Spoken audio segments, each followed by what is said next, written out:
नमस्कार, एक बार फिर से स्वागत है आपके अपने यूट्यूब चैनल देव जीके ट्रिक्स में। तो दोस्तों हम यहाँ पर देख सकते हैं डेली जो कि आपके जीके की क्लास होती है शाम को 7 बजे। ठीक है, डेली क्लास होती है शाम को 7 बजे होती है। लाजवाब क्लास होती है। हमने बताया है कि इस जीके की क्लास को आपको डेली का डेली लेना है, क्योंकि इस जीके की क्लास में आपको हर एक चीज़ कवर होता है और एक क्वेश्चन से 4-4, 5-5 प्रकार के क्वेश्चन आपके बनते हैं। मतलब हर एक क्वेश्चन का पोस्टमार्टम किया जाता है ताकि ज़्यादा से ज़्यादा क्वेश्चन यहाँ पर निकल सकते हैं जो आपके एग्जाम में पूछे भी गए हैं और आपके जो आपके संभावित होते हैं। तो चलती कितने बजे है क्लास? डेली शाम को 7 बजे चलती है। नोटिफिकेशन आपके पास आता है या नहीं आता है ना? तो आप लोग टेलीग्राम ज्वाइन कर लीजिए। देव जीके ट्रिक्स टेलीग्राम है, पीडीएफ भी आपको भेज दी जाती है। ठीक है ना? चलिए, गुड इवनिंग सभी को, गुड इवनिंग सभी को, गुड इवनिंग। आवाज़ वगैरह आ रही है? आवाज वगैरह आ रही है तो एक बार सभी लोग कमेंट कर दीजिए। राधे राधे भैया, राधे राधे, गुड इवनिंग सभी को, राधे राधे, जय हिंद सभी को, जय हिंद सभी को, राम राम। तो चलिए स्टार्ट करते हैं। बेहतर क्वेश्चन आपके होंगे आज की क्लास में, बहुत ही अच्छे क्वेश्चन होंगे। तो जितने भी साथी यहाँ पर जुड़ गए हैं ना, एक बार सभी लोग पहले से ही वीडियो को लाइक कर दीजिएगा। ऑफलाइन देख रहे हैं तो ऑफलाइन, ऑनलाइन है तो ऑनलाइन, सभी लोग पहले से ही लाइक कर दीजिए। ठीक है, तो चलिए पहला क्वेश्चन आपके सामने दिया गया है। कह रहा है किस वर्ग में ईस्ट इंडिया कंपनी ने रणजीत सिंह के साथ अमृतसर की पहली संधि पर हस्ताक्षर किया? ये वर्ग दिया गया है लेकिन वर्ग नहीं, आपको वर्ष बताना है ना? ये वर्ष आपका है और ये वर्ष कौन है?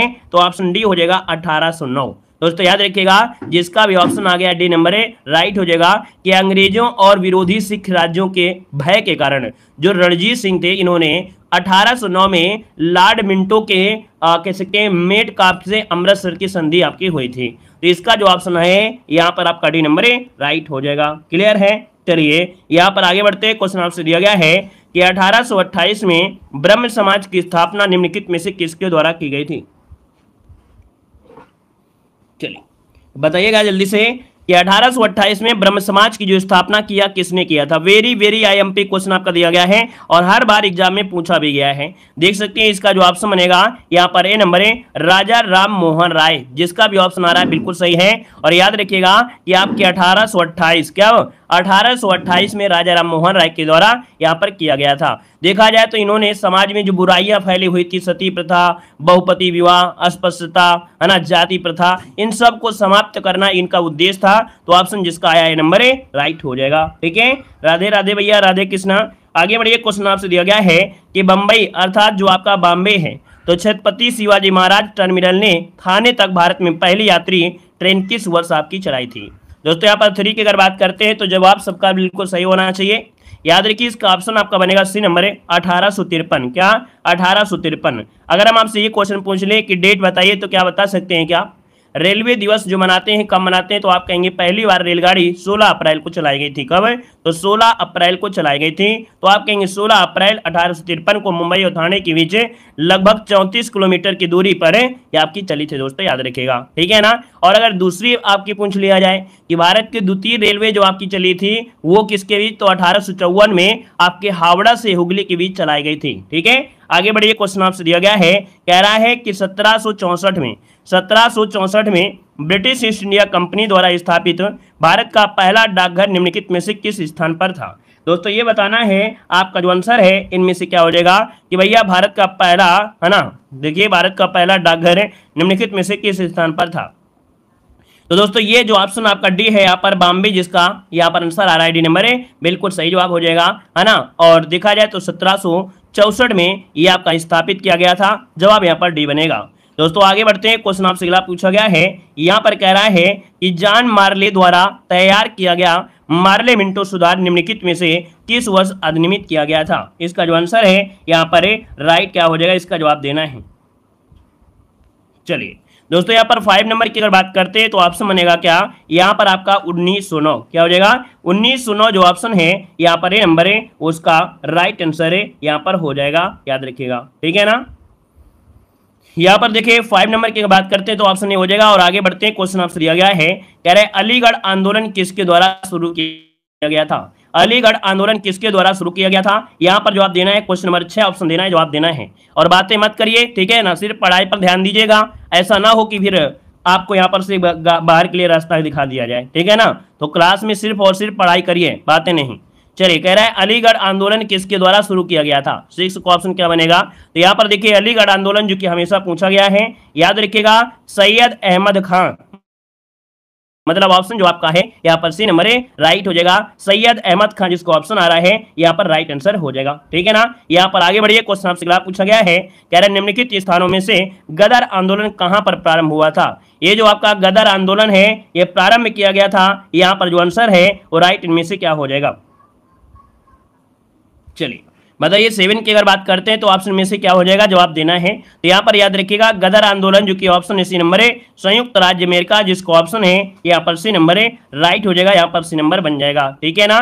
यहाँ पर आगे बढ़ते हैं, क्वेश्चन आपसे अगला पूछा गया है कि भारतीय स्वतंत्रता आंदोलन का जो सरकारी इतिहासकार था इनमें से कौन था।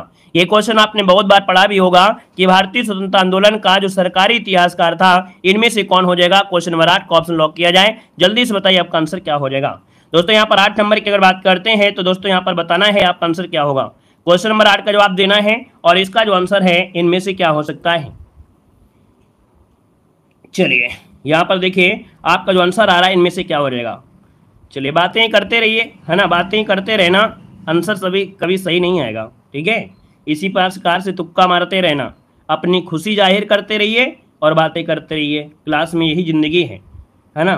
पेड एग्जाम भी पास नहीं हो पाओगे अगर ऐसे ही ज़िंदगी में रहोगे, मेहनत नहीं करोगे, सीरियस पढ़ाई नहीं करोगे, ठीक है। पेड एग्जाम तो निकलेगा नहीं, आगे की तो बातें छोड़ दो, ठीक है। किसी ने कहा भी था कि क्लास में कम से कम 25 बच्चे ऐसे हैं जिनका पेड एग्जाम कभी नहीं निकलेगा।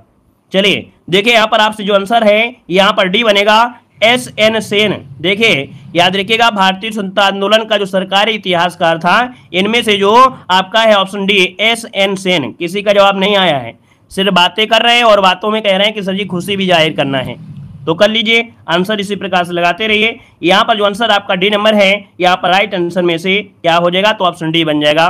यहाँ पर दोस्तों आगे बढ़ते क्वेश्चन दिया गया है कि स्वतंत्रता पूर्व अवधि में ब्रिटिश सरकार द्वारा भारत में आधुनिक शिक्षा के प्रसार का मुख्य उद्देश्य इनमें से क्या है। यहाँ पर जवाब देगा इनमें से राइट क्या हो जाएगा। चलिए बताइए इसका क्या हो जाएगा।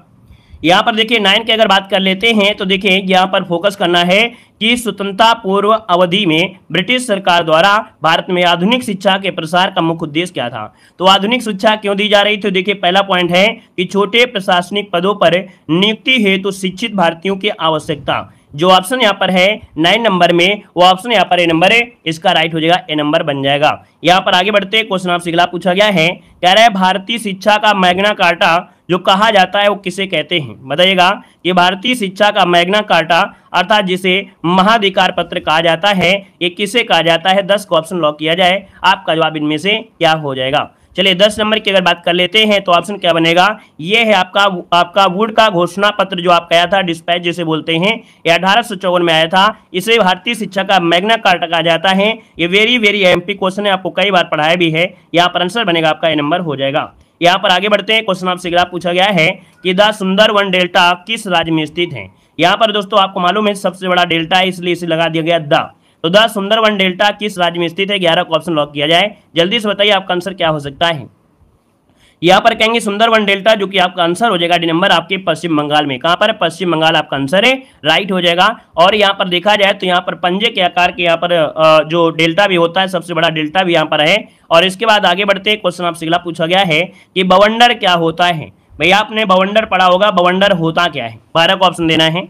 तो भैया बवंडर की अगर बात करते हैं तो कह रहा है कीपदार बादलों के साथ जोरदार घूमती हुई हवा।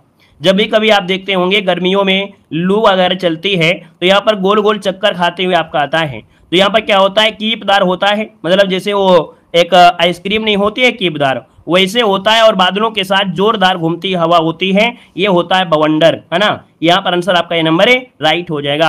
और जब बवंडर आता है ना तो भैया गेहूं के खेत में गेहूं के बोझ भी उड़ा ले जाता है, जो भी पाता है वो सब कुछ उड़ा ले जाता है, तभी कहते हैं बवंडर क्या फैलाए हो, है ना। तो यहाँ पर जो आता है, जब भी आता है तो बवंडर बिल्कुल फैला के जाता है। तो यहाँ पर आंसर आपका ये बनेगा। अगले क्वेश्चन को आते हैं, क्वेश्चन दिया गया है, कह रहा है इक्वाडोर और पेरू के तट में अनुदिश कभी कभी समुद्र के सतही जल के गर्म होने को कहा जाता है। मतलब देखा जाए इक्वाडोर और पेरू के तट में क्या हो जाता है, कभी कभी समुद्र की जो जल होता है वो गर्म होता है, और ये जो जल गर्म होता है इसे कहा जाता है क्या, इसे कहा जाता है एल नीनो। एल नीनो धारा जो होती है ये गर्म होती है, और आप देखा जाए तो प्रशांत महासागर के क्षेत्र में एक घटित होती है। इसका टेम्परेचर थोड़ा बहुत नहीं काफी ज्यादा हो जाता है, 80 डिग्री सेंटीग्रेड तक पहुंच जाता है। तो जब देखा जाए तो जब 80 डिग्री सेंटीग्रेड होगा तो भैया दिक्कत तो करेगा ही करेगा, है ना। तो आप समझ जाएगा ए नंबर हो जाएगा। आगे बढ़िए, क्वेश्चन आपसे दिया गया है कि निम्नलिखित में से कौन सी किरणें वायुमंडल में उपस्थित ओजोन परत द्वारा अवशोषित होती हैं। मतलब ओजोन परत के द्वारा कौन सी किरणें अवशोषित कर ली जाती हैं। यहाँ पर जो आपका आंसर बनेगा राइट इनमें से क्या हो जाएगा, यहाँ पर जो आप देना है जल्दी से बताना है आपका जो आंसर बनेगा इनमें से क्या हो सकता है। चलिए, और भैया एक बार वीडियो को भी लाइक शेयर कर दीजिएगा, है ना। जितने लोग यहाँ पर जुड़ गए हैं अब तक यहाँ पर जुड़ गए हैं, और भैया अभी तक लाइक शेयर नहीं किए हैं, कुछ लोग तो भूल गए थे, तो जो लोग यहाँ पर भूल गए हों जिनको याद नहीं है कोई लोग भैया एक बार सभी लोग वीडियो को लाइक कर दीजिएगा, ठीक है ना। और जबरदस्ती वाले लाइक ना करें, क्योंकि जबरदस्ती वाले लाइक करेंगे ही नहीं, वैसे भी हमारे बोलने से कोई फर्क पड़ता नहीं है ना, क्योंकि उनको तो लगता है मेहनत करते नहीं हैं, और मेहनत ना करने वालों को खुद नहीं पता चलेगा मेहनत होती क्या है। और जो मेहनत करते हैं बच्चे उनको कहना नहीं पड़ता है, हाँ भूल जाते हैं गलती से, तो वो लोग अपना यहाँ पर लाइक शेयर कर देते हैं।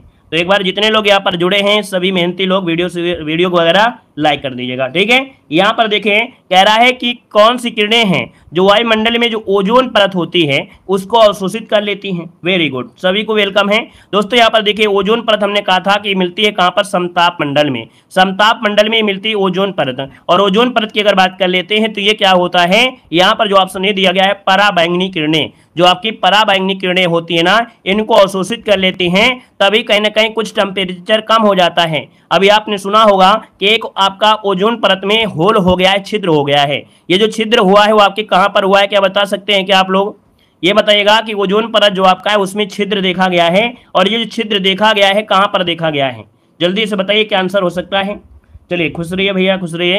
देखिए यहाँ पर आपका जो छिद्र दिया गया है तो याद रखिएगा कि अंटार्कटिका महाद्वीप में है। कहाँ पर, अंटार्कटिका महाद्वीप में है दोस्तों, याद रखिएगा। यहाँ पर होने का रीजन ये है कि यहाँ पर क्या है, हर एक देशों के अनुसंधान है, ठीक है ना, हर एक देशों का अनुसंधान है, और वहां पर जो भैया ये अनुसंधान होते हैं उसमें क्या होते हैं, आजकल में देखिए जो मशीनें होते हैं टेक्निकल तरीके से उनमें गैस निकलते हैं, CFC गैसें। जैसे आपके घर पे आपकी कौन होती है, कुल मिला के जो क्या बोलते हैं ठंडी करने फ्रिज होती है, तो फ्रिज में भी गैस होती है, उसमें भी आपकी ये गैस आपके वायुमंडल के लिए नुकसानदेह होती है। तो वहां पर क्या है, छिद्र आपको देखने को मिला है। एक पॉइंट और होता है कि जो ओजोन परत है उसको मापने की इकाई क्या होती है, डॉप्सन होती है। क्या होती है, डॉप्सन होती है। ओजोन परत की मोटाई गर्मियों में बढ़ जाती है, क्या गर्मियों में बढ़ जाती है, और सर्दियों में क्या होती है, घटती है, याद रखिएगा, ठीक है। चलिए ढेर सारे क्वेश्चन थे, आगे बढ़िए। क्वेश्चन दिया गया है कि द्वीप समूह का तात्पर्य क्या होता है। देखो दिया गया है द्वीप, फिर दिया है समूह।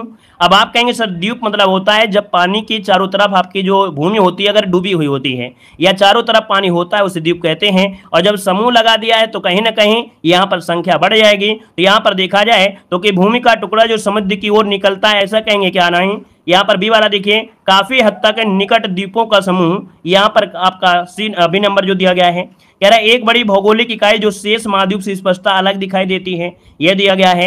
लेकिन अगर देखा जाए द्वीप समूह किसी सागर या महासागर या झील में स्थित द्वीपों की श्रृंखला को कहते हैं। और भारत में देखा जाए तो अंडमान निकोबार द्वीप जो आपके हैं ये आपके द्वीप समूह के अंतर्गत आते हैं। तो कहीं ना कहीं यहाँ पर देखा जाए जो ऑप्शन आपका बी वाला है, काफी हद तक निकट द्वीपों का एक समूह होता है। निकट मतलब ये हुआ छोटे छोटे जो आपके द्वीप होते हैं, कहीं ना कहीं द्वीप तो हैं लेकिन समूह दिया गया है तो समूह में क्या होंगे, निकट होंगे। और निकट जब दिया है तो ऑप्शन क्या हो गया, बी नंबर राइट हो गया। बस इसको समझने वाली चीज यहाँ पर ध्यान देने की बात था, ठीक है ना। चलिए हाँ, भारत में देखिए भारतीय अनुसंधान है गंगोत्री आपके कहां पर। चलिए आगे बढ़िए। क्वेश्चन आपसे अगला पूछा गया है कि भारत के निम्नलिखित राज्यों में से किसमें कॉफी का उत्पादन सबसे अधिक होता है। दोस्तों बताना है कि कॉफी का जो उत्पादन होता है वो सबसे ज्यादा कहां पर होता है। आपका जवाब इनमें से जो बनेगा, इनमें से राइट क्या हो सकता है। आप कहेंगे सर कॉफी के नाम आया है तो ये कहां मिलेगा, यहां पर जवाब देना है। चलिए ये आपके तमिलनाडु है, कर्नाटक है, क्या जवाब दिया जाए। याद रखिए कॉफी का उत्पादन आपके कहां पर होता है, कर्नाटक में होता है, ठीक है। कर्नाटक जिसका ऑप्शन है यहाँ पर राइट हो जाएगा। कर्नाटक, केरल, तमिलनाडु, है ना, आंध्र प्रदेश, इनमें से आपको देखने को मिलता है तो आपका जवाब हो जाएगा यहाँ पर डी नंबर, ठीक है। आगे बढ़िए। क्वेश्चन दिया, कुछ लोग सी दे रहे हैं क्यों भाई, कर्नाटक कॉफी तो होता है। चलिए आगे बढ़िए, क्वेश्चन आपसे दिया गया है, कह रहा है इनमें से कौन सा बैंक और उसकी टैग लाइन के बीच असंगत मिलान है। ऐसा हमने पढ़ाया है, देखो ऐसा क्वेश्चन हमने आपको पढ़ाया है कि भैया देखा जाए तो भारतीय स्टेट बैंक का जो टैग लाइन है उसका नाम है a banker to every Indian. दूसरा दिया गया है पंजाब नेशनल बैंक, कह रहा है बढ़ती का नाम जिंदगी है। तो भैया याद रखिए पंजाब नेशनल बैंक का जो टैग लाइन है वो है the name you can bank open. ये इसका मतलब ऑप्शन जो बी नंबर आपका गलत दिया गया है। ठीक है, अगले क्वेश्चन कराते हैं। क्वेश्चन दिया गया है इनमें से कौन सा कारक नहीं है जो कि भारतीय संविधान के निर्माण में योगदान देता है। मतलब देखा जाए तो भारतीय संविधान के निर्माण में योगदान क्या नहीं देता है। यहाँ पर देखिए 18 नंबर में, तो भाई कहीं ना कहीं ब्रिटेन के संसदीय लोकतंत्र से लिया गया है आपके भारत के संविधान में, रूस की क्रांति से भी, रूस से भी लिया गया है, अमेरिका लिया गया है। भैया जो औद्योगिक क्रांति है ये संविधान के निर्माण से कोई लेने देना यहाँ पर नहीं है, याद रखिएगा। ठीक है ना, यहाँ पर ऑप्शन बनेगा आपका ए नंबर। अगला क्वेश्चन बताइएगा, कह रहा है ब्रिटिश शासन के आगमन से पहले भारत की स्वतंत्र अर्थव्यवस्था थी, उस समय निम्नलिखित में से कौन सा प्रमुख व्यवसाय नहीं था। मतलब देखा जाए कि ब्रिटिश शासन के आगमन से पहले, ब्रिटिश शासन के आगमन मतलब ब्रिटिश ने जब शासन नहीं कर रहे थे उससे पहले देखा जाए तो अर्थव्यवस्था जो आपकी थी स्वतंत्र थी, लेकिन उस समय आपका जो अभाव था मतलब व्यवसाय जो आपका नहीं था किस चीज का। तो कुल मिला के देखा जाए कि यहाँ पर जो ऑप्शन डी दिया गया है ना, क्या यहाँ पर पर्यटन। तो भैया पर्यटन संबंधी क्या था, क्या नहीं था, ये एक व्यवसाय आपका नहीं था, वहां पर लोग जा सकते थे, आ सकते थे, सब कुछ कर सकते थे। तो यहाँ पर आंसर आपका डी हो जाएगा, ये एक प्रकार से व्यवसाय नहीं था। यहाँ पर आगे बढ़ते हैं, क्वेश्चन दिया गया है कि 1991 की नई उदार आर्थिक नीति के परिचय के साथ ही भारतीय अर्थव्यवस्था ने इसके अलावा निम्नलिखित सभी के माध्यम से मौजूद आर्थिक समस्याओं को संबोधित किया है। कुल मिला के यहाँ पर देखा जाए जो ये क्वेश्चन आपका है बहुत आईएमपी है, याद रखिएगा। 1991 की जो आपकी उदार नीति है, आर्थिक नीति है, ये एग्जाम में आपके सिलेबस में दिया भी गया है ना, यहाँ से क्वेश्चन बनना है।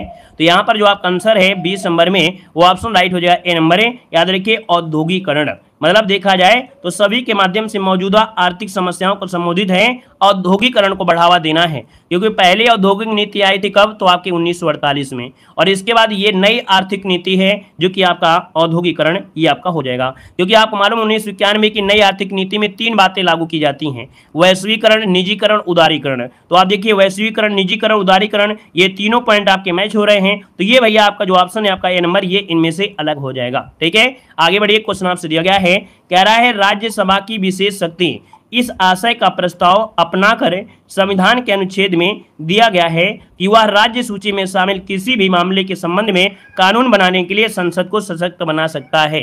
दोस्तों यहाँ पर 21 नंबर में जो दिया गया है ये ऑप्शन आपका डी हो जाएगा, ये आपका है कौन सा, 249। ठीक है, 249 राज्य सूची के किसी विषय के लिए राष्ट्रहित में विधि बनाने की संसद के पास शक्तियां हैं। इसका जो आंसर है वो आपका डी बनेगा। नेक्स्ट क्वेश्चन को आते हैं।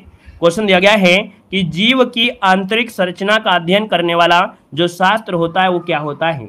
जीव की आंतरिक संरचना का जो शास्त्र होता है क्या होता है, चलिए बताइएगा। किसी भी जीव की अगर आंतरिक संरचना का अध्ययन करना है तो इस अध्ययन को कहते क्या है, इस शास्त्र को कहते क्या है, इसे कहा जाता है, याद रखिएगा, शरीर रचना विज्ञान। क्या बोलते हैं, शरीर रचना विज्ञान कहा जाता है। यहाँ पर जो आंसर है वो आपका ये नंबर है, राइट हो जाएगा। ठीक है ना। अगर आपसे पूछे एग्रोलॉजी में क्या होता है, तो एग्रोलॉजी में दोस्तों क्या होता है, मिट्टी का अध्ययन का होता है, जिसे पेडोलॉजी होता है करके, है ना। तो यहाँ पर आंसर बनेगा आपका ए नंबर। आगे बढ़िए, क्वेश्चन दिया गया है कि अनुच्छेद के प्रावधानों के तहत लोकसभा और राज्यसभा की संयुक्त बैठक राष्ट्रपति के द्वारा बुलाई जाती है। तो ये बताइएगा लोकसभा और राज्यसभा की जो संयुक्त बैठक है ना, तो भैया ये कौन से आर्टिकल के तहत बुलाई जाती है। तो यहाँ पर आंसर क्या होगा, कहेंगे सर ये क्वेश्चन बिल्कुल इजी है ना। यहाँ पर देखिए संयुक्त बैठक जो आपकी है वो आपके आर्टिकल नंबर 108 के तहत आपका बुलाया जाता है। और याद रखिएगा कि अभी तक ये मात्र 3 बार ही बुलाया गया है। ठीक है, 3 बार ही बुलाया गया है। तो इसका ऑप्शन जो आपका सी नंबर है। लेकिन अगर आप पूछे कौन बुलाता है तो आप कहेंगे राष्ट्रपति बुलाते हैं। लेकिन अगर ये पूछ लेता है कि भैया इसकी अध्यक्षता कौन करता है, लोकसभा और राज्यसभा की संयुक्त बैठक की अध्यक्षता कौन करता है, तो अध्यक्षता जो करता है वो करता है लोकसभा का जो अध्यक्ष होता है। ठीक है ना। अगले क्वेश्चन कराते हैं। क्वेश्चन दिया गया है कि लोकसभा में मतदान करते समय टाई की स्थिति में के पास वोट डालने का अधिकार यहाँ पर दिया गया है। तो भाई आप बताइए इसका आंसर क्या हो सकता है कि जब यहाँ पर लोकसभा में मतदान कर रहे हैं और 50-50 यहाँ पर मिल गए हैं, 50-50, अब जीतेगा वही जो 50 के ऊपर होगा। तो कहीं ना कहीं देखा जाए कि वोट डालने का जो अधिकार है वो किसके पास हो जाता है। चलिए यहाँ पर तो भैया ये जो आपकी स्पीकर होते हैं कौन है, यहाँ पर लोकसभा के जो अध्यक्ष होते हैं अर्थात स्पीकर, यहाँ पर आंसर है राइट हो जाएगा दोस्तों।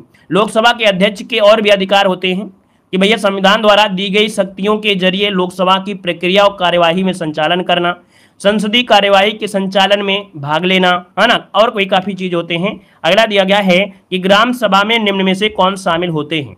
अब ये बताइए ग्राम सभा में कौन शामिल होते हैं। देखते हैं इस क्वेश्चन का जवाब इनमें से क्या होगा और कितने लोग यहाँ पर गांव से जुड़े हैं। सभी लोग यहाँ पर जितने भी लोग गांव से जुड़े हैं वो लोग जरूर कमेंट करें कि भैया हम गांव से यहाँ पर जुड़े हैं। ठीक है, चलिए यहाँ पर 25 नंबर जवाब देना है आप सभी को। 25 नंबर ऑप्शन क्या हो जाएगा। चलिए बहुत अच्छे, देखिए अच्छा प्रयास आ गया है, सबका जवाब आया है।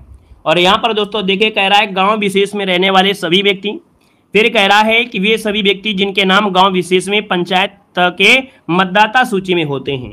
याद रखिएगा यही बिल्कुल सही है, उसी को हम ग्राम सभा का सदस्य बोलेंगे जो व्यक्ति जिसके नाम में गांव में क्या होगा, विशेष पंचायत की मतदाता सूची में होंगे, है ना। यहाँ पर आंसर आपका भी हो जाएगा। अब यह कह रहे हैं सर जी नेट नहीं चल रहा है, सबका तो नेट चल रहा है आपका नहीं चल रहा है, तो भैया आप बताओ हम क्या करें, अपना मोबाइल फोड़ दें। क्यों अपना मोबाइल फोड़ दें? अगर आपको मोबाइल में नेट नहीं चल रहा है, सबके मोबाइल में चल रहा है, तो बताइए अपने मोबाइल का यहाँ पर आज कहो तो बिल्कुल से का फांसी में लटका देते हैं, फोड़ डाले मोबाइल को। चलिए देखिए यहाँ पर आंसर आपका बी हो जाएगा। और अगले क्वेश्चन कराते हैं। क्वेश्चन दिया गया है क्या, यहाँ पर कह रहा है ध्वनि प्रदूषण का कारण क्या है। चलिए कह रहा है ध्वनि प्रदूषण का कारण क्या है, 26 नंबर ऑप्शन देना है दोस्तों। यहाँ पर देखिएगा ध्वनि प्रदूषण कैंसर है, मतलब ध्वनि प्रदूषण का कारण कह रहा है, ध्वनि प्रदूषण से क्या हो सकता है, ये होना चाहिए। देखो 26 नंबर में देखा जाए कि ध्वनि प्रदूषण से क्या समस्या हो सकती है। यहाँ पर दिया गया कैंसर दिया गया है, और यहाँ पर दिया गया है अति तनाव है, बहुत तेज बुखार है, मधुमेह है। तो कहीं ना कहीं देखा जाए तो भैया जो ध्वनि प्रदूषण से क्या हो जाता है, बहुत ज्यादा तनाव हो जाता है ना। याद रखिएगा यहाँ पर आंसर बी नंबर इसका राइट हो जाएगा, अधिक तनाव हो जाता है, इसका ऑप्शन मैंने आपका बी नंबर। यहाँ पर आगे बढ़ते हैं, क्वेश्चन दिया गया है, कह रहा है पॉलिशदार स्टील की चम्मच की आंतरिक सतह किसकी तरह कार्य करती है। मतलब जैसे क्या होता है, पॉलिशदार क्या होता है, चम्मच होता है, तो इसके आंतरिक वाला जो भाग होता है जो पॉलिश की हुई होती है, ये किस प्रकार का होता है। तो भैया ये देखो अवतल दर्पण की तरह होता है। नहीं मानते हैं तो एक बार चम्मच को उठाकर देखिए, चम्मच को उठाकर देखिए और इसके बाद अपना चेहरा उसमें देखिए, बड़ा बड़ा दिखेगा बिल्कुल से। जैसे पानी का बुलबुला होता है ना, उसमें अगर आप चेहरा देखेंगे तो भी बड़ा बड़ा दिखेगा, वो भी अवतल दर्पण की तरह होता है। और जो चम्मच होता है वो भी वैसे होता है, तो उसमें आप देखिएगा आपकी शक्ल आपको थोड़ा बड़ी दिखेगी। ठीक है ना, क्लियर है। चलिए आगे बढ़िए, क्वेश्चन आपसे दिया गया है, कह रहा है कि कैल्शियम नाइट्रेट और पोटेशियम डाइक्रोमेट के सही रासायनिक सूत्र आपका है क्या। दोस्तों यहाँ पर 28 नंबर का जो ऑप्शन दिया गया है, यहाँ पर ऑप्शन सी हो जाएगा, ये हो जाएगा CaNO3 और C2Cr207 ये हो जाएगा। और इतना कठिन अगर आए तो छोड़ देना, जरूरी नहीं है कि सब कुछ करके आना है। ठीक है, जो आपको नहीं आता है उसे छोड़ देना। अगला दिया गया है कि दो अमिश्रणीय तरल पदार्थों का पृथक्करण उनके अंतर के आधार पर किया जाता है। मतलब ये कह सकते हैं कि दो अमिश्रणीय तरल पदार्थ हैं और पृथक्करण जो होता है उनके घनत्व में अंतर, क्या घनत्व में अंतर के आधार पर किया जाता है, घनत्व में अंतर के आधार पर कर सकते हैं। एक का घनत्व कम है, इसका घनत्व ज्यादा है। जैसे यहाँ पर देखा जाए कि पानी में अगर पेट्रोल डाल देते हैं तो भैया पानी का घनत्व ज्यादा होता है, पेट्रोल का कम होता है, तो भैया पेट्रोल तो ऊपर ऊपर होगा ना, तो कहीं ना कहीं इनका अंतर हम उसके घनत्व पर ही लगा सकते हैं, याद रखिएगा। ठीक है, आगे बढ़िए, क्वेश्चन दिया गया है, कह रहा है जब एक विमान तेजी से आगे बढ़ता है तो दाब के साथ क्या होता है। यहाँ पर जवाब देना है, आपका आंसर क्या हो जाएगा, इसका जवाब देना है। वीडियो को भी लाइक शेयर करके हुए चलेंगे, जितने भी साथी यहाँ पर जुड़े हैं सभी लोग वीडियो को लाइक करेंगे। कह रहा है कि जब एक विमान तेजी से आगे बढ़ता है तो भैया दाब के साथ क्या होता है, दाब में क्या हो जाएगा। चलिए यहाँ पर देखिए इसका आंसर क्या हो जाएगा। यहाँ पर देखिए 30 नंबर की अगर बात कर लेते हैं, यहाँ पर ऑप्शन देखिएगा कि यहाँ पर दिया है पंख के नीचे ऊपर का दाब समान रहता है, ऐसा तो हो नहीं सकता है। यहाँ पर ऑप्शन सी वाला देखिए, कह रहा है पंख के नीचे का दाब कामा पंख के ऊपर के दाब से अधिक होता है। याद रखिए इसका जो ऑप्शन है यहाँ पर आपका सी नंबर है कि जब विमान तेजी से आगे बढ़ रहा होता है तो पंख के नीचे का दाब पंख के ऊपर के दाब से क्या होता है, अधिक होता है। सिंपल सी बात है, जब आप लोग पतंग उड़ाते हैं, जब आप लोग पतंग उड़ाते हैं तो आप ये बताइए कि प्रेशर पतंग में ऊपर होगा कि नीचे होगा। सिंपल सी बात है, जब आप लोग यहाँ पर पतंग को खींचते हैं तो भैया प्रेशर होगा तो नीचे लगेगा, पतंग के ऊपर तो होगा नहीं। तो भैया ऊपर क्या होता है, कोई दाब तो होगा नहीं, नीचे कहीं ना कहीं दाब होता है। तो यहाँ पर जो आंसर बनेगा वो आपका सी नंबर राइट हो जाएगा। क्लियर है, समझ गए होंगे। आगे बढ़िए, क्वेश्चन आपसे दिया गया है, यहाँ पर दिया गया है कह रहे सर जी टावर में चढ़ जाओ, इसके बाद ऊपर से गिरिए पता चल जाएगा, है ना। जहाज बन के टावर में चढ़ जाओ और इसके बाद गिरो, फिर पता नहीं चलेगा यहाँ पर क्या हो, है ना, तो पता चल जाएगा दाब कहाँ लग रहा है। तो दोस्तों यहाँ पर देखिए, माई कंट्री माई लाइफ किसकी आत्मकथा है? माई कंट्री माई लाइफ किसकी आत्मकथा है 31 नंबर में? तो दोस्तों ये है option C number Lal Krishna Advani. क्या? लाल कृष्ण आडवाणी जिसका ऑप्शन है यहाँ पर सी नंबर राइट हो जाएगा। अगले क्वेश्चन को बढ़ते हैं। क्वेश्चन दिया गया है कि दशई का सबसे भव्य त्योहार है। ये भैया जो दशई है ये नेपाल का त्योहार है, 15 दिनों तक आपका मनाया जाता है, दुर्गा पूजा के समय आपका होता है, याद रखिएगा। और यहाँ पर जो आपका आंसर है वो राइट क्या हो जाएगा, आपका बी नंबर राइट हो जाएगा। नेक्स्ट क्वेश्चन को आते हैं। क्वेश्चन दिया गया है कि डॉल्फिन किक शब्द किस खेल से संबंधित है? एक शब्द होता है डॉल्फिन किक, और ये खेल से संबंधित आपका जो शब्द है कहीं ना कहीं आपके तैराकी में होता है। आपको मालूम है कि जो डॉल्फिन होती है पानी में होती है ना, तो यहाँ पर आप कहेंगे कहीं ना कहीं थोड़ा तुक्का मार लीजिएगा, इसको बटरफ्लाई स्ट्रोक भी कहा जाता है। इसमें तैराक के दोनों पैर एक साथ ऊपर नीचे जाते हैं, जैसे कि डॉल्फिन तैरा करती है ऊपर नीचे, है ना। तो आप समझ आपका बी नंबर है। अगले क्वेश्चन को आते हैं। क्वेश्चन दिया गया है कि को वार्षिक इंटरनेशनल हैप्पीनेस डे के रूप में मनाया जाता है। ये बताना है हैप्पीनेस डे जो आपका होता है ये हर साल जो मनाते हैं, कब मनाते हैं? तो ये मनाया जाता है 20 मार्च को, ठीक है। अंतर्राष्ट्रीय प्रसन्नता दिवस 20 मार्च को मनाया जाता है, याद रखिएगा, ठीक है ना। और इसके बाद आगे बढ़ते हैं। क्वेश्चन आपसे अगला पूछा गया है कि निम्नलिखित में से किस भारतीय राज्य से निसी जनजाति का संबंध है? एक जनजाति होती निसी जनजाति, ये अरुणाचल प्रदेश में आपकी है। और दोस्तों देखा जाए इस प्रदेश की जो जनसंख्या में ये सबसे बड़ा जनजाति समूह है। ये लोग निसी भाषा बोलते हैं, ये लोग निसी भाषा बोलते हैं। आपका आंसर क्या हो गया, यहाँ पर बी नंबर राइट हो गया है। नेक्स्ट क्वेश्चन कराते हैं। क्वेश्चन दिया गया है कि India Shastra reflections on the nation in our time पुस्तक लेखक कौन है? दोस्तों 36 नंबर की अगर बात कर लेते हैं तो भैया यहाँ पर आंसर हो जाएगा शशि थरूर। क्या? शशि थरूर जो ऑप्शन है यहाँ पर नंबर राइट हो जाएगा। नेक्स्ट क्वेश्चन को आते हैं। क्वेश्चन दिया गया है कि राज तरंगड़ी पुस्तक के लेखक कौन है? राज तरंगड़ी पुस्तक के जो लेखक हैं 37 नंबर में ऑप्शन क्या हो जाएगा? तो भैया राज तरंगड़ी है कौन? कल्हड़ हो जाएंगे। कौन हो जाएंगे? कल्हड़, इसका ऑप्शन आपका राइट हो जाएगा। और कश्मीर के इतिहास के बारे में इस ग्रंथ से पता चल जाता है। आगे बढ़िए। क्वेश्चन दिया गया है कि पुस्तक the bird of time songs of life death and the spring के लेखक आपके हैं कौन? यहाँ पर दोस्तों 38 नंबर का ऑप्शन सी हो जाएगा। ये है आपकी सरोजिनी नायडू। कौन है? सरोजिनी नायडू आपका आंसर है, राइट हो जाएगा। और अगले क्वेश्चन को आते हैं। क्वेश्चन देखो दिया गया है कि लुइस बोली किस राज्य में बोली जाती है? लुसाई बोली, लुसाई बोली मिजोरम में बोली जाती है। कहाँ पर? मिजोरम। मिजोरम कहाँ पर है? ऑप्शन हो जाए आपका नंबर, मिजोरम में बोली जाती है। और अंग्रेजी भी मिजोरम की एक व्यापक भाषा भी आपकी है, ठीक है, व्यापक है, यानी कि वह राज्य की है, क्योंकि नागालैंड की तो है, अब पड़ोसी हैं तो कहीं ना कहीं कुछ तो बोलते ही होंगे अंग्रेजी। अगले क्वेश्चन कराते हैं। क्वेश्चन दिया गया है कि रेहुक खीम या काउरी शॉल किस राज्य के पारंपरिक परिधान है?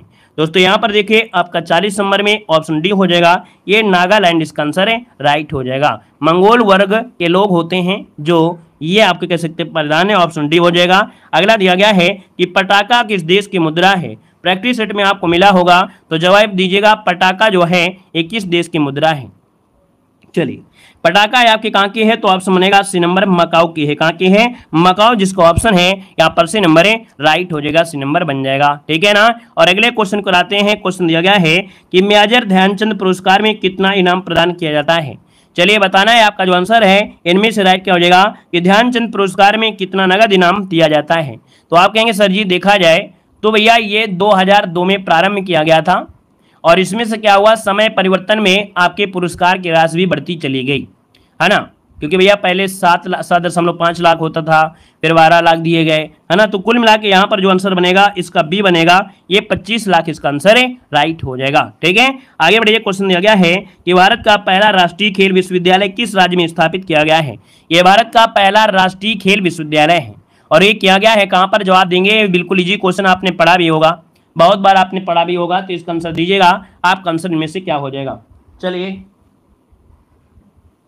जल्दी से बताइएगा कि भारत का राष्ट्रीय खेल विश्वविद्यालय जो आपका है कहाँ पर है, तो आप कहेंगे सर मणिपुर में, मणिपुर की राजधानी है इम्फाल, तो इम्फाल में किया गया था। ऑप्शन जो आपका बनेगा यहाँ पर आपका बी नंबर का डी नंबर इसका राइट हो जाएगा, मणिपुर बन जाएगा। ठीक है, आगे बढ़िए, क्वेश्चन दिया गया है क्या आ रहा है, इसका जवाब देना है। एडमिरल कप का जो संबंध है वो आपके किससे है, एडमिरल का जो कप है ये किससे संबंधित रखता है, एडमिरल कप का जो संबंध है वो आपके किससे है, सभी को जवाब देना है। एडमिरल कप का जो संबंध है वो आपके किससे है, तो एडमिरल कप जो आपका होता है ये भैया आपका देखिए एडमिरल कप हो गया, अमेरिकन कप हो गया, वेलिंगटन कप हो गया, ये नौकायान में दिया जाता है। किसमें, नौकायान। देखिए जवाब आ भी रहा है, नौकायान आपका आंसर है, राइट हो जाएगा। अगला बताइएगा, क्वेश्चन दिया गया है कि आईने अकबरी किसने लिखा है, बताइएगा कि जो आईने अकबरी है किसने लिखा है, आईने अकबरी।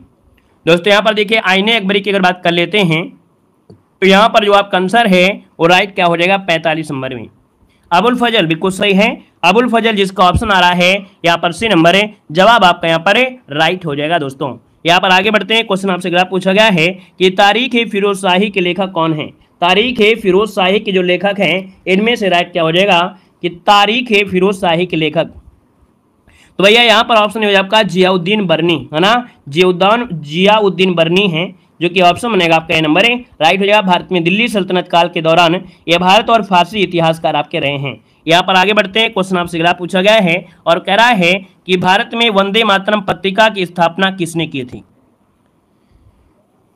चलिए साथियों जवाब देना है, आपका जो आंसर है इनमें से राइट क्या हो जाएगा, तो भारत में वंदे मातरम की पत्रिका है ये अरविंद घोष ने किया था। अरविंद घोष है कोई ऑप्शन में, यहाँ पर देखिए अरविंद घोष जो कि ऑप्शन है यहाँ पर सी नंबर है। अरविंद घोष ने 1905 में अंग्रेजी भाषा के समाचार पत्र वंदे मातरम का प्रकाशन किया था, याद रखिएगा। यहाँ पर आगे बढ़ते हैं, क्वेश्चन आपसे अगला पूछा गया है कि स्वामी विवेकानंद के द्वारा 1897 में क्या किया गया था। चलिए यहाँ पर जो आपका आंसर है इनमें से राइट क्या हो जाएगा। अब आप कहिएगा कि भैया स्वामी विवेकानंद के द्वारा 1897 में क्या किया गया था, यहाँ पर देखिए रामकृष्ण मिशन की स्थापना की गई थी। कौन सा, यहाँ पर ऑप्शन सी हो जाएगा, रामकृष्ण मिशन की स्थापना की गई थी। और दोस्तों याद रखिएगा 1897 में यहाँ पर किया गया था। अगले क्वेश्चन को आते हैं, क्वेश्चन दिया गया है और कह रहा है कि अवध के निम्नलिखित में से किस नवाब ने लखनऊ में बड़ा इमामबाड़ा बनवाया था। बताना है दोस्तों, लखनऊ में बड़ा इमामबाड़ा जो बनवाया गया है ना, ये किसके द्वारा बनवाया गया है, जो कि ऐतिहासिक धरोहर में आपको मिलेगा। भूल भुलैया भी इसे कहा जाता है, क्या इसे भूल भुलैया भी कहा जाता है। तो आपका आंसर क्या हो जाएगा, तो ऑप्शन बनेगा ए नंबर है, ये है आसुफउद्दौला। ठीक है, आसुफउद्दौला इसका आंसर राइट हो जाएगा। और ये अवध के चौथे नवाब आपके थे, याद रखिएगा। ठीक है, 1784। आगे बढ़िए, क्वेश्चन दिया गया है, कह रहा है आपसे कि आपको कॉलेज जाना चाहिए और अपने मस्तिष्क को ज्ञान से परिपूर्ण करना चाहिए, यह कथन किसका है। दोस्तों आपको कॉलेज जाना चाहिए और अपने मस्तिष्क को ज्ञान से परिपूर्ण करना चाहिए, ये कथन जो आपका है वो किसका है। तो दोस्तों याद रखिएगा ये शब्द जो कहा है वो किसने कहा है, तो मिशेल ओबामा, है ना, बराक ओबामा की जो आपकी वाइफ हैं मिशेल ओबामा ने कहा है कि आपको कॉलेज जाना चाहिए और अपने मस्तिष्क को परिपूर्ण करना चाहिए। ऑप्शन बी नंबर इसका राइट हो जाएगा दोस्तों, याद रखिएगा। ठीक है ना, तो यहाँ पर जो आंसर है आपका, ठीक है भैया। तो चलिए आज के लिए इतना रखते हैं, मिलते हैं 8:50 में। कितने, 8:50 में यहाँ पर मिलते हैं, याद रखिएगा। ठीक है, धन्यवाद सभी को, जय हिंद।